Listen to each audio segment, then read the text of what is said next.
Selamat pagi Bapak Febrian yang terhormat, saya Natasha Audrey. Pada hari ini akan mempresentasikan mengenai taksonomi kecurangan pelaporan keuangan pada PT Chevron Pacific Indonesia. PT Chevron Pacific Indonesia merupakan perusahaan yang melakukan proyek bioremediasi. Proyek ini adalah proyek menetralkan tanah dari limbah minyak mentah. Penguraiannya dilakukan oleh mikroba di dalam tanah, dan prosesnya memakan waktu 3 hingga 6 bulan. Kronologi terhadap kasus PT Chevron Pacific Indonesia dimulai pada tahun 1994. PT Chevron Pacific Indonesia melakukan proses bioremediasi dimulai dari uji laboratorium, memiliki 9 fasilitas bioremediasi yang berada di wilayah Minas, kawasan Duri, serta ladang minyak lain di wilayah Riau. Pada tahun 2003, PT Chevron Pacific Indonesia melakukan proses bioremediasi secara penuh, lalu ditenderkan kepada perusahaan PT Green Planet Indonesia dan PT Sumigita Jaya. Namun, pada tahun 2006, proyek PT ini diklaim fiktif karena perusahaan subkon PT Green Planet Indonesia dan PT Sumigita Jaya yang mana merupakan pelaksana proyek ini hanyalah kontraktor umum. Sejak tahun 2003, PT Chevron Pacific Indonesia telah mengklaim biaya bioremediasi kepada pemerintah Indonesia melalui BP Migas. Kejaksaan Agung memperkirakan kerugian negara akibat proyek fiktif ini sekitar 23,36 juta US dollar atau kurang lebih 200 miliar.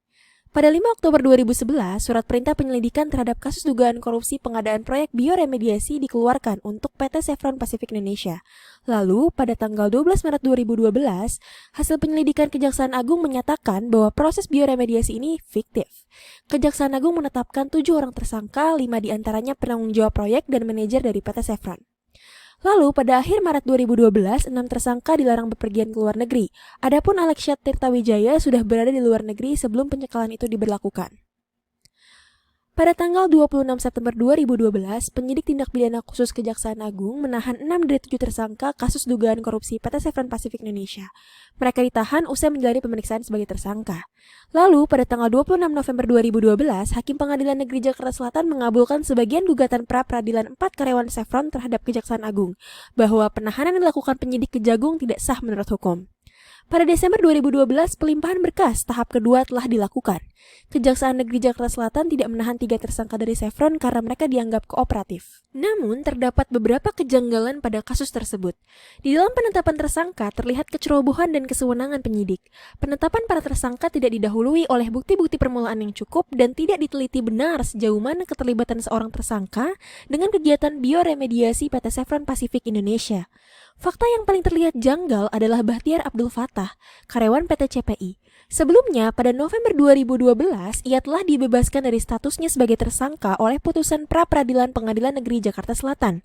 Namun, pada Mei 2013, Bahtiar dijemput paksa oleh penyidik Kejaksaan Agung dan langsung ditetapkan sebagai tersangka, diadili dan akhirnya divonis bersalah.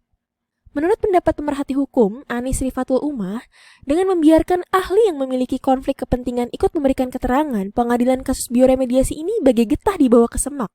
Kasusnya menjadi semakin kusut dan karut-marut serta jauh dari rasa keadilan yang menjadi tujuan hukum itu sendiri. Sekian presentasi mengenai taksonomi kecurangan pelaporan keuangan PT Chevron Pacific Indonesia. Terima kasih.